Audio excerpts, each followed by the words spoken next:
विफलताएं कोई कम नहीं है और आप सबके मीडिया के माध्यम से समय समय पर सशक्त और मजबूत विपक्ष की भूमिका के तहत हमने राज्य सरकार की, गहलोत सरकार की, कांग्रेस सरकार की तमाम विफलताओं को, कारगुजारी को मीडिया के माध्यम से, प्रिंट और इलेक्ट्रॉनिक मीडिया के माध्यम से जनता के बीच में रखी है। परंतु जो आज का प्रेस कॉन्फ्रेंस लाने का एक अहम मुद्दा आपसे मैं निवेदन करना चाहूँगा, जो मुख्य मुद्दा है, विफलता के साथ साथ राष्ट्रवादी संगठन, सांस्कृतिक राष्ट्रवाद, कोरोना जैसी महामारी में भी प्राण को त्याग कर हजारों लाखों स्वयंसेवकों ने जनता की सेवा की, सहायता की और आज ही नहीं, एक दशक से ऊपर लगातार वर्षों तक सेवा भाव से जो कार्य किया, ऐसे आरएसएस संगठन पर झूठे, मनगढ़ंत, कूट रचित ऑडियो वीडियो दस्तावेज के आधार पर जो FIR 229/2021 जो दर्ज की गई, उसके विरुद्ध जो साक्ष्य, जो बात भारतीय जनता पार्टी के नाते हमें आपके बीच में रखनी है, ये उसका अहम मुद्दा रहेगा। पत्रकार बंधुओं, आपदा में अवसर अगर कोई सीखना चाहे तो गहलोत सरकार से सीखे। और ये शब्द मैंने इसलिए इस्तेमाल किया क्योंकि जहाँ एक और कोरोना महामारी में सभी राजनीतिक पार्टियां, सभी दल एकजुट होकर इस वैश्विक महामारी में जनता की सूझबूझ, सेवा, मेडिकल उपकरण, दवाइयाँ, किट उपलब्ध कराने के लिए जान हथेली पे रखकर कार्य कर रहे थे, वहीं गहलोत सरकार आनन फानन में, चूंकि चिकित्सा राज्य का विषय है, अपनी कमियां छुपाते हुए, अपनी कमियों को दबाने के लिए मोदी सरकार पर, केंद्र सरकार पर, केंद्र में भाजपा की सरकार पर मनगढ़ंत आरोप लगा रही थी, मिथ्या आरोप लगा रही थी। हर तीसरे दिन, चौथे दिन, पाँचवें दिन, हफ्ते में एक बार, दो बार बयान आपके मीडिया के माध्यम से पढ़ने को मिलता था कि हमें वैक्सीन नहीं मिल रही, हमें ऑक्सीजन प्राप्त नहीं हो रहे, हमें वेंटिलेटरों में हमारे साथ भेदभाव किया जा रहा है, भाजपा शासित प्रदेशों में ज़्यादा दवाइयाँ जा रही है, हमें कम मिल रही है। ये सारे के सारे आरोप निराधार थे, झूठे थे। मोदी सरकार ने संपूर्ण ताकत के साथ, बिना किसी भेदभाव, एक नज़रिए से सबको देखा, चाहे राजस्थान हो, हरियाणा हो, पंजाब हो, मध्य प्रदेश हो, कोई भी देश का प्रदेश क्यों ना हो, किसी प्रकार का कोई भेदभाव नहीं किया। 125 करोड़ की से ज़्यादा की आबादी है।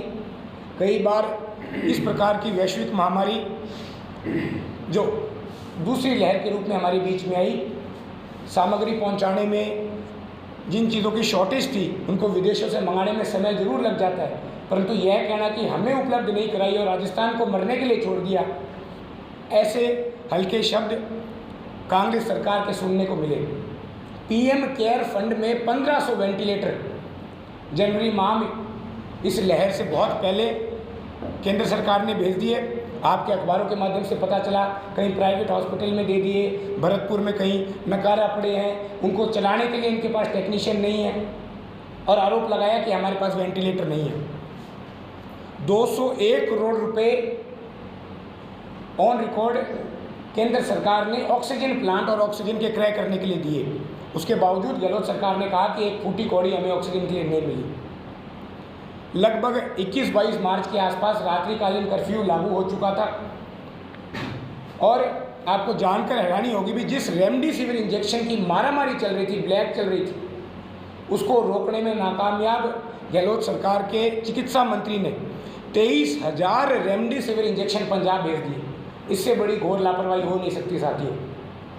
केरला में 32,000 में मिलने वाला ऑक्सीजन कंसेंट्रेटर 50,000 की लागत में राजस्थान सरकार ने खरीदा, महंगा भी, और उसमें से भी 90% एडवांस पेमेंट चली गई और 60% ऑक्सीजन सिलेंडर लंबे समय तक, आज दिनांक तक पर्याप्त नहीं है।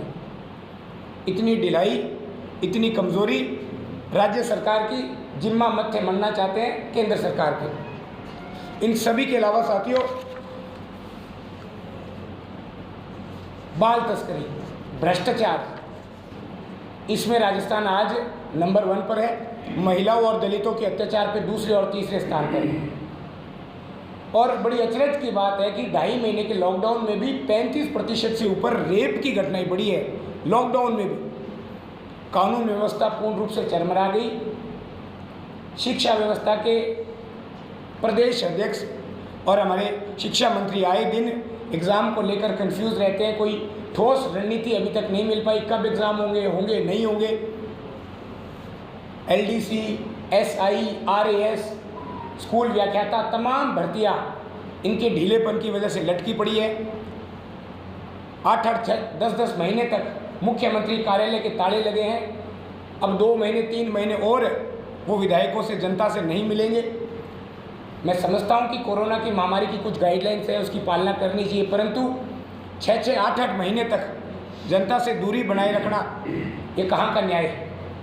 आपसी फूट को हमारे ऊपर, भारतीय जनता पार्टी के ऊपर आरोप लगाना, झगड़ा, मुख्यमंत्री कौन बनेगा, मुख्यमंत्री का खेल जयपुर में चलता है। और गहलोत सरकार कहते हैं कि बीजेपी के आला कमान मेरी सरकार गिराना चाहते हैं, जबकि आप सब ने देखा कि किस प्रकार पूर्व डिप्टी CM और पूर्व अध्यक्ष सचिन पायलट और अशोक गहलोत के झगड़े जग जाहिर, मंत्रिमंडल में उठापटक चल रही है, दबाव की रणनीति चल रही है। इन सब के बीच हाल ही में 229/2021 में जो FIR दर्ज की गई, उसमें साफ तौर पे भारतीय जनता पार्टी का, हमारी जिला इकाई का, पूरे प्रदेश इकाई का ये आरोप है कि ACB और SOG का बेजा इस्तेमाल अगर कोई करना चाहता है माननीय अशोक गहलोत। और इस कदर राजस्थान की जो संस्कृति से जुड़ी हुई बातें थी, जो हमारा सद्भाव था, वो ख़त्म करने का श्रेय अशोक गहलोत सरकार को जाता है। किसी भी FIR को दर्ज करने के 3 कंपोनेंट होते हैं: परिवादी, शिकायतकर्ता, संदेह, किसी प्रकार का संदेह, कोई लेन देन के साक्ष्य मौजूद हो।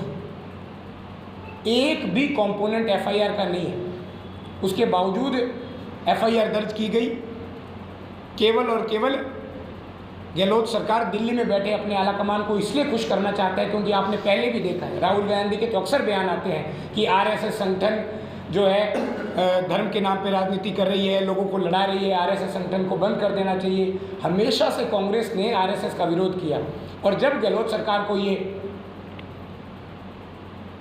FIR दर्ज करी गई तो इसको वो अवसर में बदलकर अपने नंबर बढ़ाने और दिल्ली में अपनी पैठ मजबूत करना चाहते हैं, मंत्रिमंडल में मुख्यमंत्री बने रहने के लिए। और स्पष्ट आरोप है हमारा कि ये केवल और केवल RSS को बदनाम करने का एक षड्यंत्र है। विस्तार पूर्वक माननीय कैलाश जी मेघवाल और स्थानीय नहरी मुद्दे डॉक्टर राम प्रताप जी बताएंगे। मैं तो केवल इतना बताना चाहूँगा कि BVG कंपनी ने, उनका जो हेड था ओमकार स्प्रे, इस वीडियो के जारी होने के तुरंत बाद 10 जून 2021 को उन्होंने स्पष्ट रूप से कहा कि हमारा किसी व्यक्ति या संस्था से कोई लेना देना नहीं है। उसके बावजूद FIR दर्ज की गई।